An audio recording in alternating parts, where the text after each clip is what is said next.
everyone. Welcome back to Heartland Mamas. I'm Heidi Henry, and I'm in your face. I'm Marie Briel, and today I'm in your face too. Because today, Marie, we're talking about feminism from the edge of the Great Red Divide. Feminism has the same problem that Democrats have, and that is having our terms and our definitions co-opted by different organizations that would like to see women barefoot, pregnant, and in the kitchen. And not outspoken and not in your face. Absolutely. Yet women advocate for all the human rights issues. And we Not go to all women, as we talked about an episode ago with Joni Ernst. Yeah, right. Susan Collins, I don't know, quite a number of them. But for the most part, the biggest pioneers throughout history for social change were women. Right. And I go back to Abigail Van Buren, who at the beginning, the founding of our country, wanted to have equality and feminism as part of our American Constitution, where women and men would be created equal. And I'm so sorry that she didn't get that done. Look at the labor movement. A large percentage of the labor movement was started by women. Hello, Mother Jones. So many of the tragedies that affected women and children that led to safer practices. Triangle shirtwaist. Were done by women because the men didn't care that we lost, hundreds of children and women, but the women did. Yes. They knew it wasn't right to have those types of conditions. Right. So women advocated for changes to save their men in the mines and themselves in places like Triangle Shirtwaist. Women are the reason that slavery was abolished. Right. We decided that we'd had enough with the oppression of somebody because of the color of their skin. So all of these major advancements have come from women. Why does feminism get such a bad rap? And really, Heidi, there are so many different types of feminism. I know. You can talk about radical feminism. You can talk about liberal feminism. Cultural feminism. Post-colonial feminism. Ecofeminism. Third world feminism. There are so many different types of feminism. All it means is that women are equal or taking the lead on matters of urgency. We have to remember, you're absolutely right, that it's not about how we get to where we're going. It's that we all want to go to the same place. Right. And that doesn't necessarily mean we all want to be career women or we all want to be mothers, or that's not what we're saying. We're saying we all want to be treated like a human being, sentient, with our own beliefs, and we just want it to be equal. Respected. Respected. The argument of feminism goes back so long, back to Sappho, the first female, one of the first philosophers. Yes. She actually had salons, and the philosophers would come, the famous Greek philosophers would come and hang out in her salon. She wasn't allowed to be a philosopher. She wasn't allowed to be educated or write her musings or her words. But she gave so much knowledge and wisdom in her. She was allowed to own a salon, which was a brothel type place. Right. And yet that's how she made such an impact. And when we look at it throughout history, we have to realize that whether we are fighting to ban slavery or to get the right to vote or to be an independent, sentient being with control of our own reproductive rights, it's all ending at the goal of being equal. Right. Being respected as people. We don't want more power. We don't want to change the balance of power. We just want to be heard, and we want to be respected. And I think that is... Look at our MOCs. Last year was 18, that's last year, was a phenomenal year. We elected more women than we ever have before. Members of Congress, MOC. There have been different pushes throughout history, and you see it in the political realm a lot. There was a big influx, which meant 2 representatives that happened to be women back in the 80s. Right. And women felt like we got it. We made it. We're here. Then, we had a woman run for vice president, which was amazing. Geraldine Ferraro. I remember. And it blew everyone's mind. And it was, 25 years later, we had another woman running for a high office. Yeah. Then the feminism died down, the push, the excitement of women in politics, of representing, having someone who understands us represent us. Because the pushback is huge. Whenever we make any gains, the pushback is huge. And I think, Marie, oftentimes to the Rosie the Riveter person who helped save industry and manufacturing in the United States during World War II, who was pushed out by the Donna Reeds, who was actually a feminist, who was pushed out by society and back into the kitchen, relegated back into skirts, out of pants, into heels, out of boots, out of work gloves and into rubber gloves, where we had our rights stripped from us because there was so much fear that we would keep the jobs. Well, the men came back home, and I think it goes more to the fundamental message that women are not equal. We're not seen as humans. Hurry up and make babies. So we took over the war effort. We were the ones that were producing the crops. We were the ones that were keeping the country together. And when the men came back again, we were discarded and devalued because we basically had the same rights as livestock. We outlived our usefulness again, because throughout history, women are only useful for pleasing men, making dinner, keeping the house, producing children. Oh, traditional. Absolutely. That's a traditional woman for you. Now, I was not raised by a traditional woman. My mother was a feminist. My dad was a gigantic feminist. Well, so was my without even dad. knowing it. Yeah. Well, my dad raised 5 of his 7 children were girls, so he had. He didn't have a choice. No, and he married my mother, who supported our family, off and on throughout their marriage with her master's degree and her nursing degree, and willfully, joyfully sharing the responsibilities of the household, of financial support, of raising their children. My parents' marriage, as my marriage is, works hand in glove together, male and female, as parents, as spouses, as partners in our endeavors.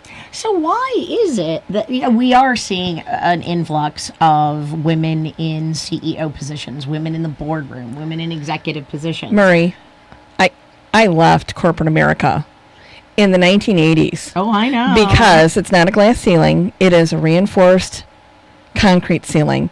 And we punch up all the time.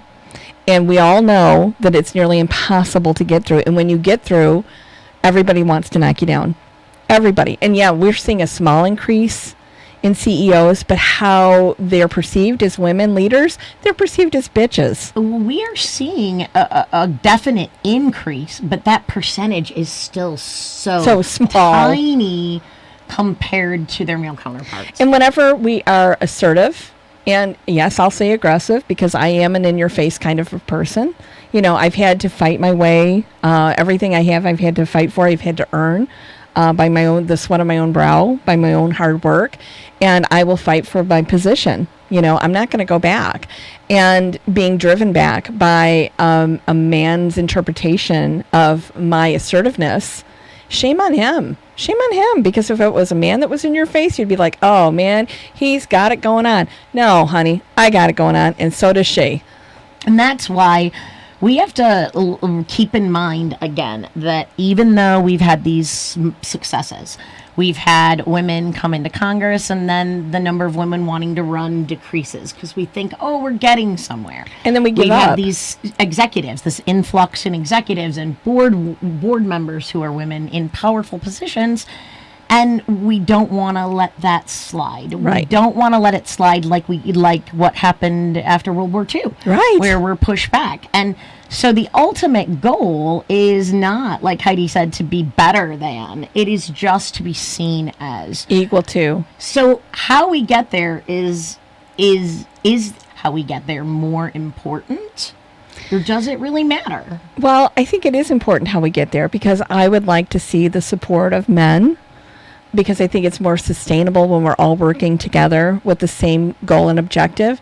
We all know that a household with two people that are working with respected jobs, with equal income, with shared goals is a far more peaceful and maintainable household than one that has a imbalance of power. Okay, and many households have imbalances of power. My husband worked away from home. I was self-employed. He had the predictable wages. Right. And then mine was like a roller coaster. And when it was good, it was really good. When it was terrible. But that's the joys of being self-employed. And that doesn't matter if you're a man or a woman. But having that balance of power, that balance and structure, so everybody rises from the same platform, is always the goal of every feminist, well, most feminists, and always the goal of progressives. I would like to talk for a minute about what you brought up. And that's, men, we do need them supportive. Most of the men I know are very supportive. Yeah, but then we know men that are not. Friends with, yeah, that are in my life are that way because I choose them. But there are many men out there that don't have that belief. We are either the whore or the Madonna. Oh my gosh. And today I wore my Planned Parenthood Action Committee shirt because it's that horror Madonna attitude that causes women to lack reproductive health care, that causes men to have the attitude that and some women, that our reproductive health care doesn't matter, and that it is offensive that we need different health care than men. And it's and there are women out there that believe those same things. Yeah. And we were, as we talk, we want to make sure, I guess, to me, it doesn't matter if your focus is changing the entire culture and doing it with social media and grassroots and changing the attitude shifts, because we need that segment as well. Yeah. It doesn't matter if you're crashing through the glass ceiling, which is a cement wall, to become the CEOs. But what does matter is that we start to understand, once we are recognized as being fully functioning human beings, which a lot of times we're not, once we're actually recognized for that, these other things will fall into place. And here's an important thing, and I'm going to address this primarily to the women. When you crack that door open, when you put a crack in that glass ceiling, help your sisters up. Help them up. Stop being competitive about that. Help them through. And that comes down to the ideology. Old school thinking that there's 10 seats in a boardroom, and 8 of those seats are men, and 2 of those seats are for women. That's not true. It's not. The newer version, the more encompassing version of feminism is, screw that. If we take all 8 seats, we take all 8 seats. Because we're the most qualified. Right. It's not based on, how our plumbing is. Only so many women can be in Congress. Only so many women can be on a county board. Only so many women can be in the boardroom. Murray. And we have to fight for that. We are the supermajority. There are far more women than men in this country. We are the supermajority. We are the largest voting bloc. We do have to stop being afraid of vaginas. We do. We do. And you'll see one of my cat hats up there, my pussy hats up there. And I have several, and I wear them proudly, because if it weren't for that, I wouldn't have my children. If it weren't for that, I wouldn't be who I am. We do. So, I mean, we that is a part of the whore Madonna complex. That's a part of the mystification of women.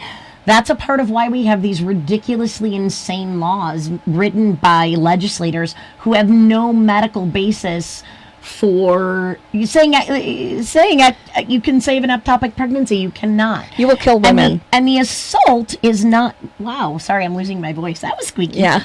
The assault is not just legislative. It is cultural. It is religious. It is from it's every asking angle. A rape survivor, what were you wearing?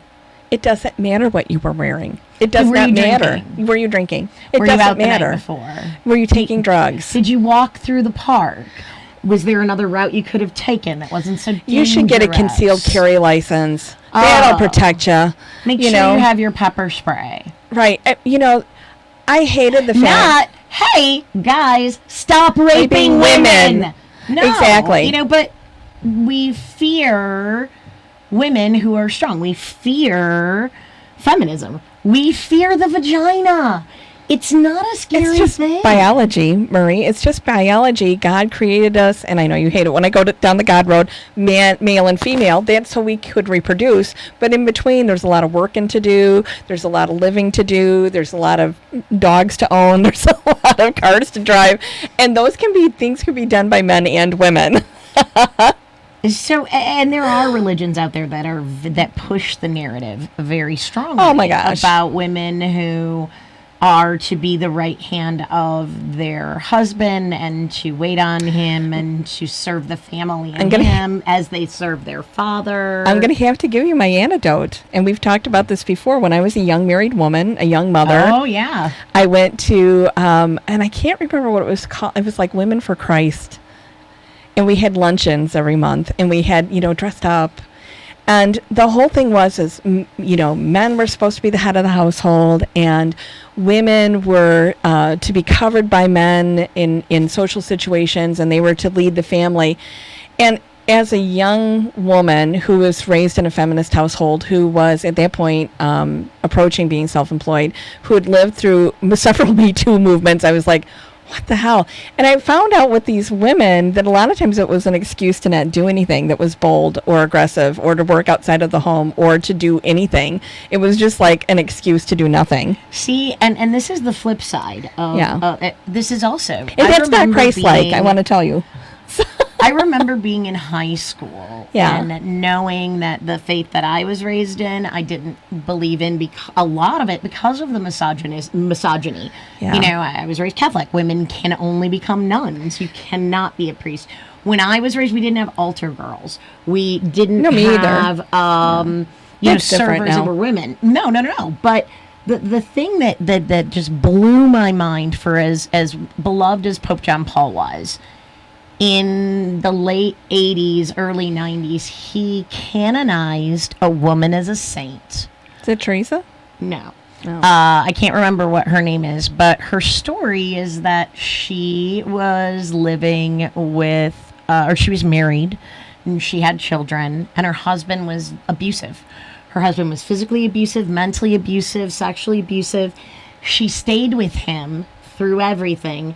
He ended up killing her, and that's how she was canonized as saint. Oh my God, what a horrible story. I'm going to have to look that one up. Episcopalians do saint light. We do saint light, But the point is that we valued, or that particular faith, the higher rankings of that faith, placed value, that much emphasis on a woman who was beaten and threatened and treated horribly. Didn't he also canonize Mother Teresa, who was at the forefront of fighting poverty in Calcutta? She was a nun. Right. Yeah. No, I don't. Did he canonize her, or was it the Pope before? I don't know. I'm Episcopalian. We don't do popes. So, so I don't know, but I know the story of Mother Teresa and her fight in the slums of Calcutta for women who were not Catholic. But do you wonder if we have, Mother Teresa, right? She's the Madonna. She is. She is a Madonna. She's a virgin. So what about Joan of Arc? She's a sister. Oh, she'd have been she was a heretic. Yeah, but Joan of Arc was a heretic. Isn't she a saint now? She is, but it took a very long time. Didn't she end up burned at the stake? Yes, because she cut her hair short and she went to war. Yes, to defend a nation. And yet she was burned at the stake because vagina. Yes. Vagina. Because if she had male plumbing, she would have been honored, regaled. The Catholic Church is like I was saying, is they canonize some. Yeah. But this is one. But the other religions out there that have their women being secondary to their husbands as they are their father, and those are not Catholic and they're different. It's this hierarchical structure to oppress women. The good point is, look at it this way. If a woman can't ascend to becoming a priest, then she can't become a bishop or a cardinal. She can't in the Episcopal can't Church. Be in, no, but think about how many people there are in the world that are Catholic. Yeah. She can't ascend. She can't even have a seat at the table because everyone in those roles are male. Well, she's not allowed that seat. Da Vinci's Last Supper painting painted out all the women. The women were removed. So,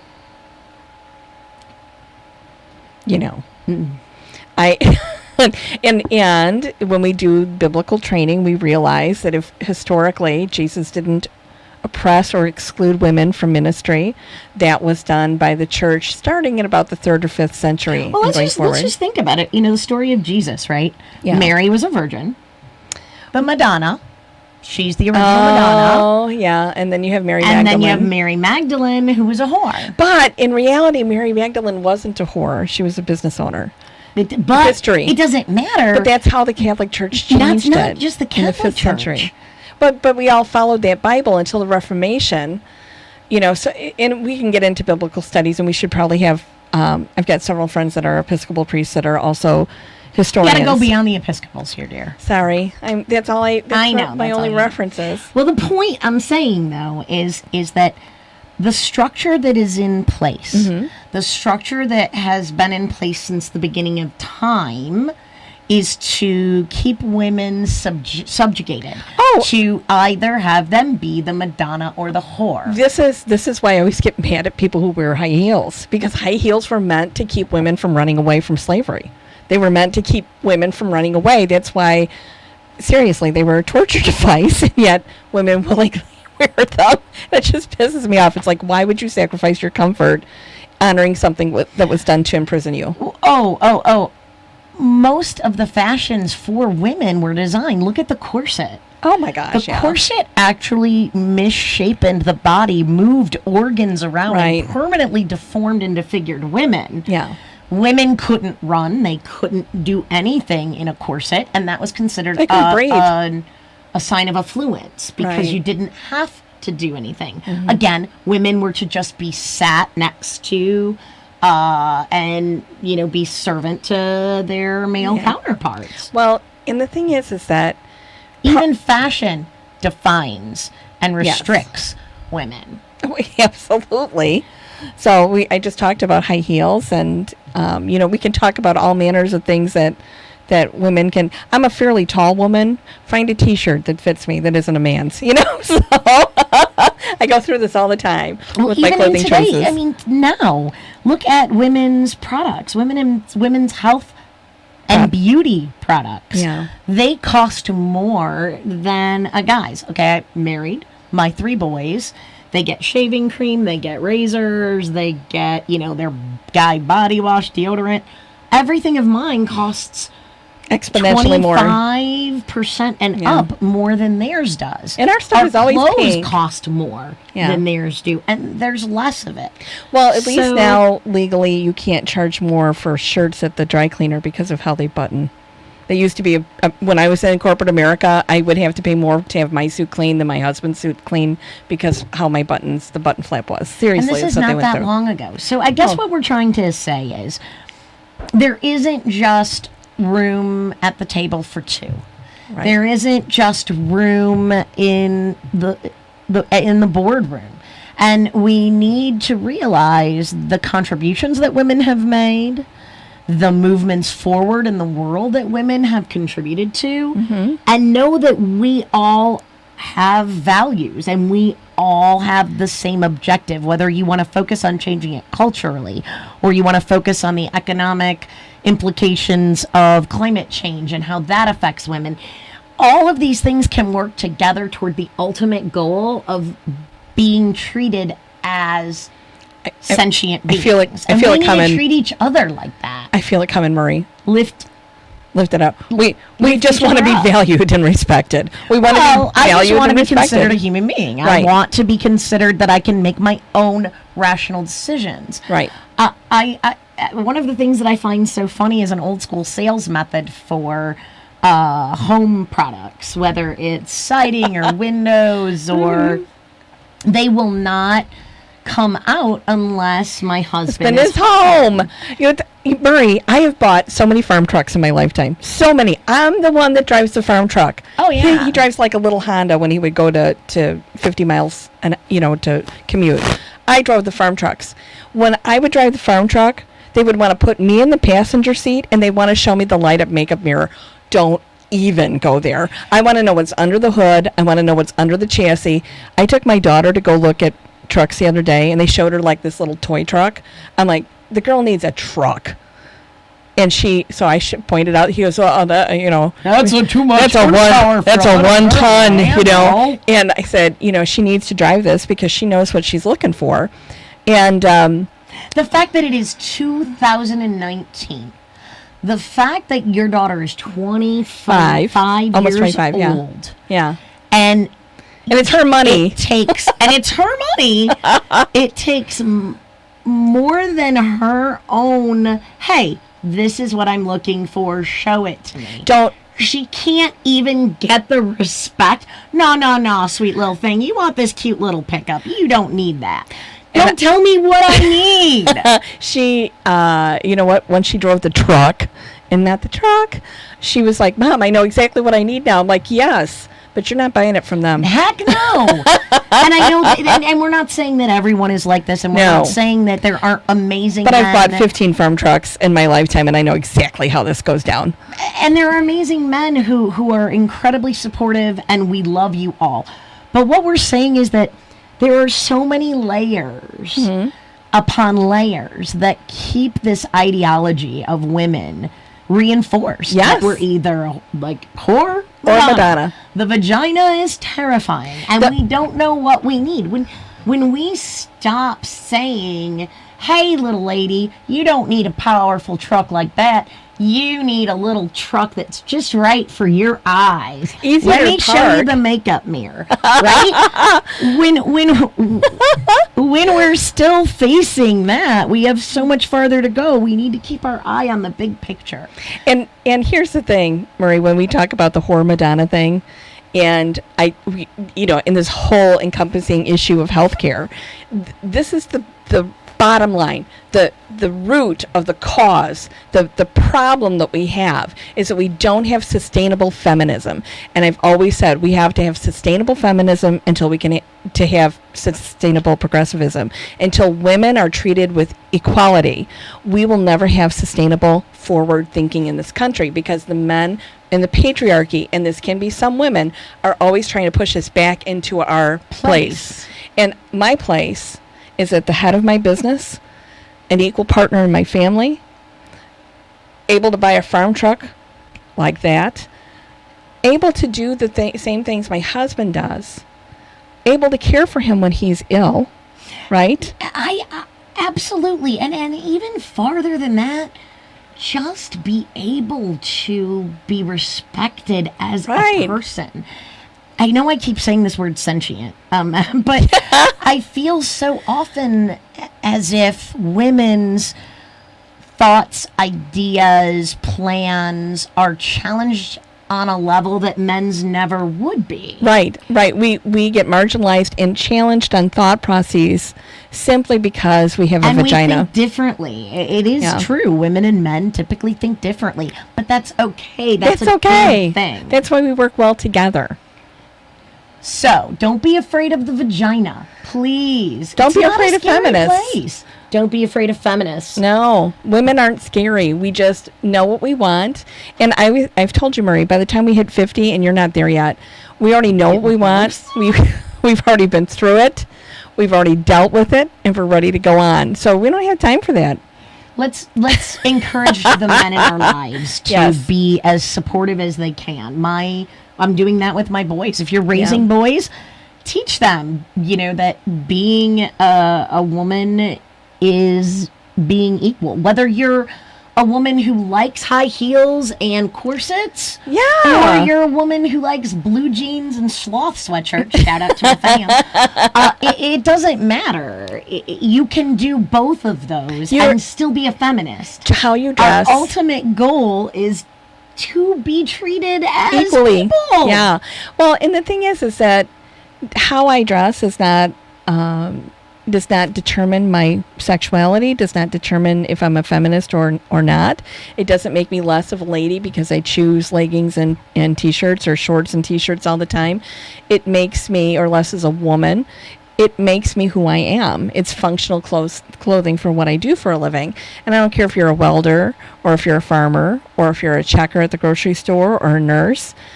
It's just, you are still a feminist, you're still a woman, you're still female, and men can still respect you no matter what you wear, no matter if you come home and you're too tired to please your man,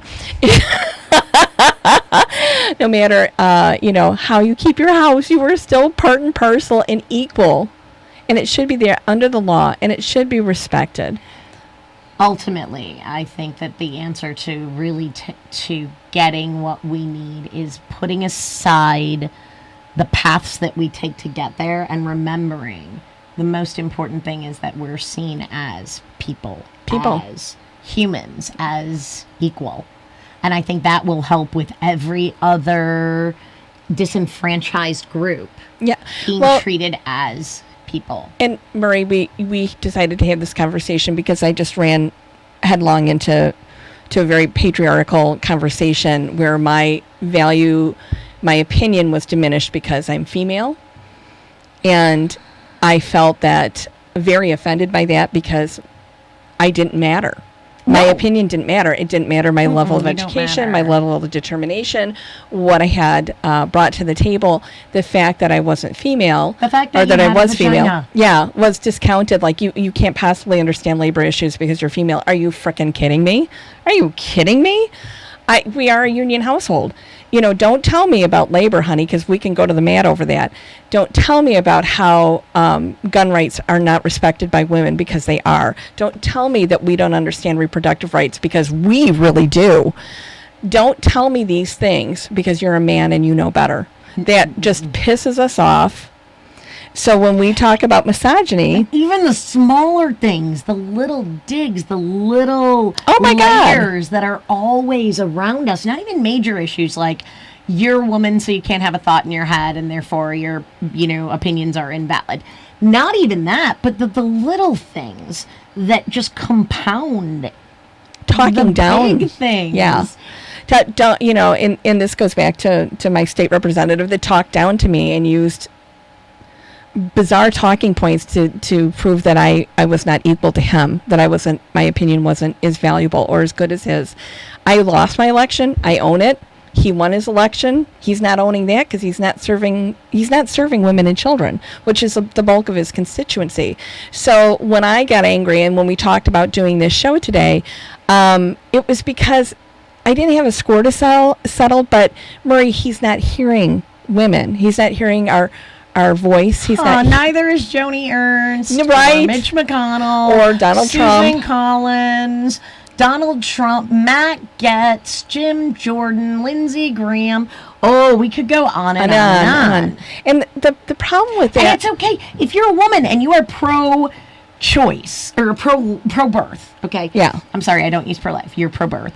If you're a woman and you are absolutely 100% adamant that women should not have access to reproductive health care, that doesn't necessarily... all I keep thinking That's a whole is other issue. I just need to be quiet. Well, and here's the thing. You don't think women have the right to choose their own health care. But we have a third world level of fetal maternal rates. Women are dying in childbirth. Children are dying as they're being born. Women are suffering. Children are suffering. People are dying because you have this bizarre connotation that healthcare is not a human right. That's not a right for women. If you are pro-birth and that's okay. You can be that. We're not forcing anything on you.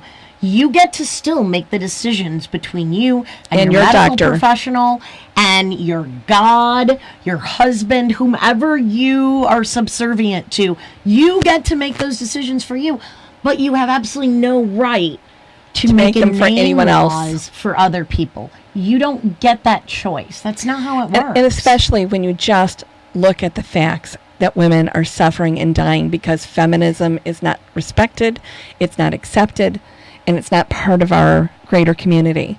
And that has to change. In order for things to change, we have to change. Our mentality has to change in order for us to grow and progress as a country. And we can only go forward. We cannot go back to the 1950s. We can't be the whiteout We'll try, cigar people as again. we're doing now. We're trying to do that. But we can't. We can't go back. We need sustainable feminism. So remember, whether you believe that the environment will change the status of women and that's what you want to work on, or you believe that the patriarchal system needs to be burned down from the outside, whatever your case is, just remember our ultimate goal is the same. Yeah. And even if you're pro-birth, you can still be a feminist, because that just means you don't want to make that choice. But don't take that choice away from those of us who are able to think logically and rationally and control our own bodies. Women's rights. We have to respect each other. And we have to start elevating more women. Yeah. If you're a woman and you're in a position of power and you don't have women around you, if you're a man and you're running for office, or you're a politician, or you're in a leadership role, and you're not surrounded by brilliant women. And you can you can shut the door or be alone with them, because I don't know what Mike Pence's problem, but heck, if I was alone in a room with them, he might be picking his nuts out through his nose. But did I say that? I didn't hear a thing. What? I'm sorry. So what?